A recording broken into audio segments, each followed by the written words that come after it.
ನಾವು ನಿಮಗೆಲ್ಲ ಅಪೀಲ್ ಮಾಡ್ಕೊಳ್ಳೋದು, ನೀವು ಬಂದಾಗ ನೀವೆಲ್ಲರೂ ಇಲ್ಲಿಂದ ಎಷ್ಟು ದೊಡ್ಡ ಸಂಖ್ಯೆಯಲ್ಲಿ ಬರ್ತೀವಿ ಅಷ್ಟು ಸಂಖ್ಯೆ ಬಂದಾಗ ಕುನ್ನೂರಿನಲ್ಲಿರುವಂತ ಜನಗಳು ಇಷ್ಟು ಜನ ಬಂದಿದ್ದಾರೆ, ಅದಕ್ಕೆ ನೀವು ಆ ಊರಿನಲ್ಲಿರುವಂತ ಸಮಸ್ಯೆಗಳನ್ನ ಸೀರಿಯಸ್ ಆಗಿ ತಗೋಬೇಕು, ಆ ಜನಗಳಿಗೆ ಪರಿಹಾರ ಕೊಡಬೇಕು ಅನ್ನೋದು ನಾವು ಒತ್ತಡ ಹಾಕಕ್ ಆಗ್ತದೆ.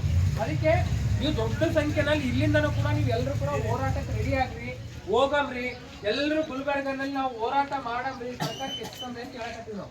ಬರೀ ಇದು ಒಂದೇ ಅಲ್ಲ, ಈಗ ಬೇರೆ ಬೇರೆ ರೈತ ಸಂಘಟನೆಗಳೆಲ್ಲ ಸೇರಿ ಧರಣಿ ಸ್ಟಾರ್ಟ್ ಮಾಡ್ಯಾರ ಗುಲ್ಬರ್ಗನಾಗ. 6ನೇ ತಾರೀಕು ಈ ಹೋರಾಟ ಅದ, ಆಮೇಲೆ ಗುಲ್ಬರ್ಗ ಬಂದ್ ಮಾಡಂತ ಹೋರಾಟ ಇದ್ ಮಾಡಕತ್ತಾರ, ಅಂತ ಹೋರಾಟಗಳು ನಡೆಯಕತ್ತಾವ. ಈ ಹೋರಾಟ ಯಾವಾಗ ಯಶಸ್ವಿ ಆಗ್ತದಂದ್ರೆ ಅಲ್ಲಿ ಯಾರಿದ ನೋವಿನಾಗ ಒಳಗಾಗ್ಯಾರಲ್ಲ, ಯಾರು ಜನಗಳಿಗೆ ಸಂಕಷ್ಟ ಕಾಡಕತ್ತದಲ್ಲ ಅವ್ರುಗಳು ಬರ್ಬೇಕು, ನೀವುಗಳು ಬರ್ಬೇಕು.